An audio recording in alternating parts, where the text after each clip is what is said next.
Social media is now just a part of our parenting playbook. So do you have a strong social media plan?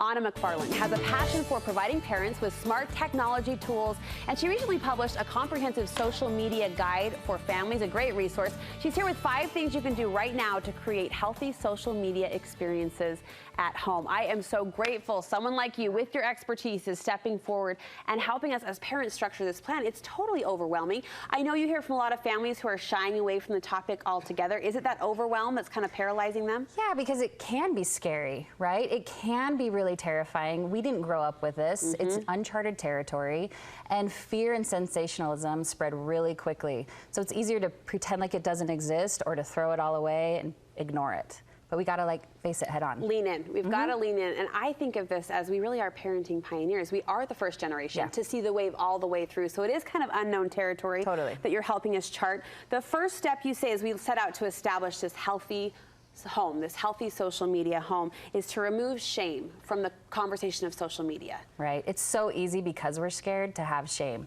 involved in it. So when we say blanket statements like, social media is bad, or certain people on social media are bad, we unwittingly create shame. So when our kids see something, not if they see something, when they see something scary or uncomfortable or inappropriate or sexual or drug related, they might not feel comfortable telling us because they don't feel that sense of security and safety that will help them work through it, because then they become bad.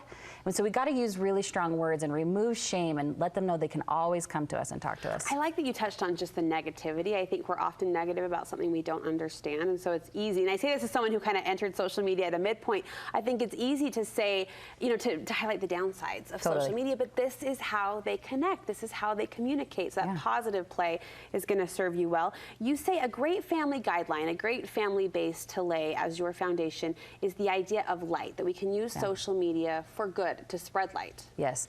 My favorite example is that social media and internet are like the sun, and it's full of light and goodness, and the sun gives us life and all of these things. And when we get burned, or if we get burned, when we get burned, or when we hear about someone getting burned and getting a sunburn, we don't say, I'm never going out in the sun again.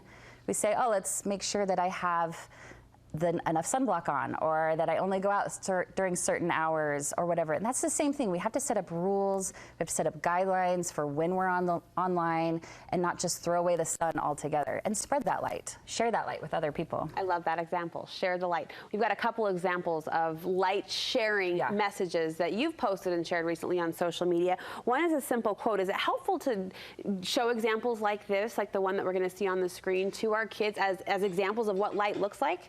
Yeah, and help them. Kids love quotes too. Teens, they really feel that it connects them with people, and they can share them easily, so they don't have to worry about, like, am I taking a picture of myself? Or it's those all about types of me. Things. Yeah. This next post highlights authenticity, which you say is another part of this light goal, this positive goal, to be authentic and to be real. Yeah, and that one too, I wanted to tell people about, I teach teens about how to understand what you're posting and how long-reaching your posts are, even if you're private, even if you send it in a DM.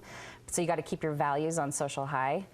And make sure that you know what you're doing. Keep your values as high as your high bun. As my high bun. That's a good message. That's a good analogy. When we talk about actually setting rules, those on-the-ground guidelines, how specific should we be, Anna, as parents? Well, specific as you can be, and I suggest talking to your kids about it and really having them help you create the rules, because if they're creating the rules with you and their voice is heard, they're more apt to follow the rules, because they feel like they are part of the conversation. They know things maybe we don't know, or they're aware of things that we might not be aware of.